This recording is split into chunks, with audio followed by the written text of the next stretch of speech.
Assalamu alaikum, معكم Younes Chadli, 37 ans, papa de deux filles. Aujourd'hui, je vais faire un podcast pour parler un petit peu de mon parcours professionnel. Voilà, pour revenir sur les moments phares. Le but, c'est de faire une sorte de retour sur l'expérience, de partage d'expérience. Peut-être de donner des conseils pour les gens qui veulent faire la même chose que moi. Vous partagez aussi les erreurs que j'avais commises parce que tout n'était pas parfait dans les choix, loin de là. Donc voilà, je voulais vraiment prendre un moment pour revenir sur ça, pour vous partager un parcours. Après, je laisse chacun prendre ce qu'il trouve le plus utile et de laisser les choses moins utiles. C'est à vous de juger. Donc voilà, aujourd'hui j'ai 37 ans, comme je l'avais dit, je suis chef de projet transverse, ça veut dire un chef de projet informatique qui peut faire du fonctionnel, qui peut faire du technique, qui peut faire du delivery, ainsi de suite. Je ne suis pas limité à un seul domaine, c'est comme un couteau suisse, c'est comme un chef de projet qui sait tout gérer. J'avais fait aussi un parcours en tant que développeur Java J2E. J'avais fait presque 7-8 ans de spécialité Java J2E jusqu'à arriver à un poste de développeur senior. Et j'avais fait aussi en parallèle un parcours d'enseignement supérieur à l'université Lille 1, pardon, où j'avais enseigné pendant à peu près 5 ans dans le cadre d'un master Global e-Business. C'est un master qui regroupe un petit peu les thèmes à la fois sur les notions du business et de l'IT et les technologies. Et donc voilà, je voulais faire un podcast parce que j'estime que je ne suis pas le seul d'origine marocaine et qui a peut-être exercé son métier à l'international tout en faisant ses études au Maroc. Et donc voilà, je sais qu'il y a pas mal de challenges, de difficultés qui sont peut-être partagées par toutes les personnes qui ont fait le même choix ou bien le même parcours. Donc le but c'est de faire ce partage d'expérience. Comment on va faire les choses? En fait, je vais essayer de découper ça en 2-3 podcasts entre 20 et 30 minutes chaque podcast. Comme ça va être un peu léger, ça va pas être très, très lourd à écouter. Et en même temps, ça va me permettre peut-être de mettre le focus à chaque fois sur une partie importante de mon parcours professionnel afin de vous apporter le plus de détails nécessaires. Donc aujourd'hui, si on veut commencer par la fin, aujourd'hui, ma carrière professionnelle, elle ressemble à ça. Donc ça, c'est ce qu'on appelle une frise chronologique ou bien une timeline de carrière professionnelle.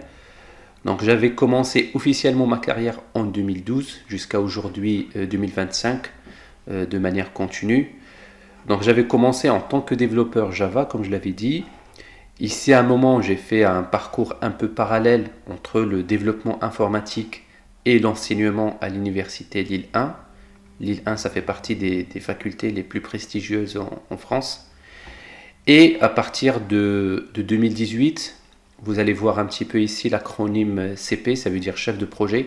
À partir de 2018, je me suis spécialisé un peu plus dans le domaine de chefferie de projet. Et donc voilà. Pour moi, l'idée principale, c'est de dire comment on peut réussir en commençant dans un environnement très modeste au Maroc, dans des quartiers populaires, ne jamais avoir une vraie formation privée ou de qualité.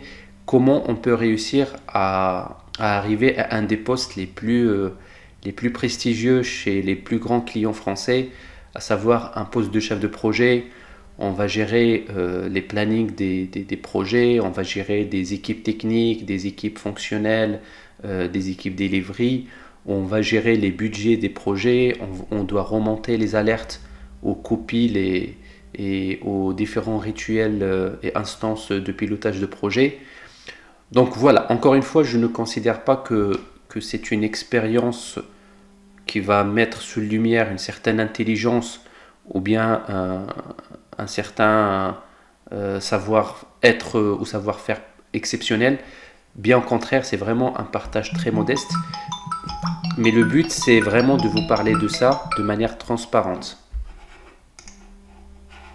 Alors, donc, j'ai intitulé ce premier podcast Parcours d'un rêveur marocain parce que j'estime que, comme des milliers ou des millions de jeunes Marocains, lorsqu'on est né dans un environnement très modeste, dans une famille d'ouvriers, notre plus grand atout, c'est le rêve. C'est le rêve, c'est l'ambition, c'est de travailler dur et de dire qu'un jour, je vais réussir non seulement à améliorer mes conditions de vie, mais aussi ceux de ma famille.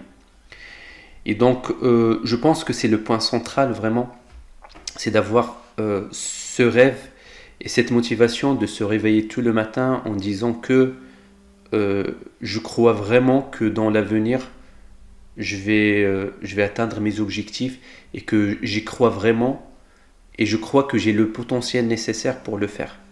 Pour moi, répéter ça et si on est vraiment profondément convaincu de ce qu'on dit, déjà ça apporte une certaine joie de vie parce que on a un objectif, on a un but dans notre vie. Et aussi pour moi, ça donne une certaine énergie nécessaire pour continuer à travailler, pour continuer à percer avant d'arriver à ce qu'on souhaite faire.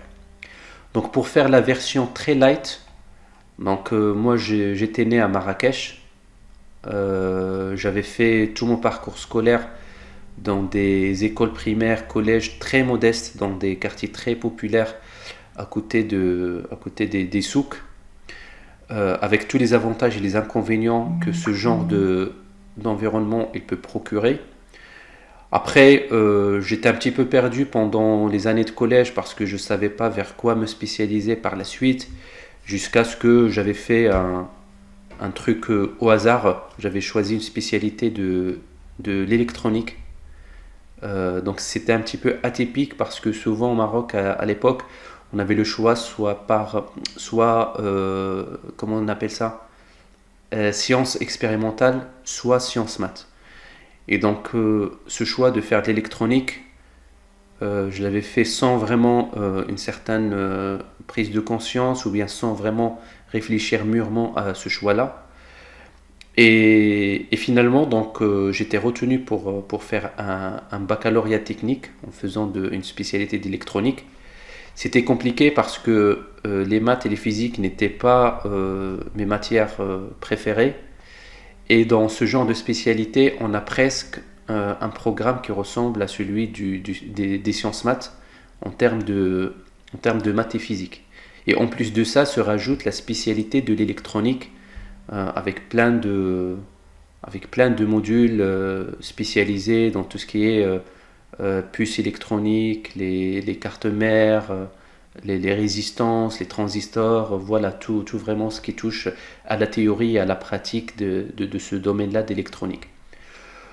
Donc voilà, j'avais fait un parcours assez bien jusqu'à l'année du bac où j'ai eu quelques problèmes personnels malheureusement et donc je n'ai pas eu la note que j'avais espérée, ce qui était une sorte de douche froide parce que lorsqu'on n'a pas la note qu'on avait imaginée, ça restreint pas mal la liste des écoles d'ingénieurs qu'on veut faire par la suite. Et donc je suis tombé un peu du haut parce que